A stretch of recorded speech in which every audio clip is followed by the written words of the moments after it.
One question for you: how to be a teacher online or when you are traveling? It's pretty easy in terms of connection. Oops, it's a bit dirty. You need some. Basically, what I do is I just go to a hotel or hostel or KFC and catch some free Wi-Fi, and even after checkout or when I'm nearby, I can still teach there. And if that place is a bit noisy, I use a microphone like this, or a bit smaller, or any microphone that blocks noises around most of the time. And then I can teach for me for free.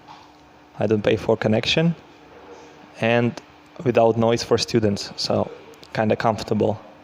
But sometimes I pay for connection. I just buy a SIM card, and then I try to use it only for lessons. When I watch YouTube, I still prefer to use Wi-Fi because in most countries, the internet connection is kind of expensive. If you are moving, right? For example, you are in a bus station or some place. How would you do? Would you try to avoid moving? Yeah, I would try to avoid moving. I would try to, generally, I do try to avoid it. So I just have a lesson at the bus station, for example. And when it's over, I go to the bus and go wherever I want. Same with trains.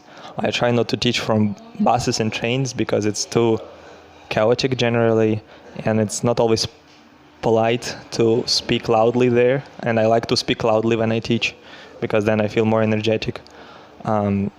And connection can be an issue on the train or on the bus when it goes between one city and another. Not everywhere there is a connection. So I teach first at the station or nearby, and then go somewhere else, just like that.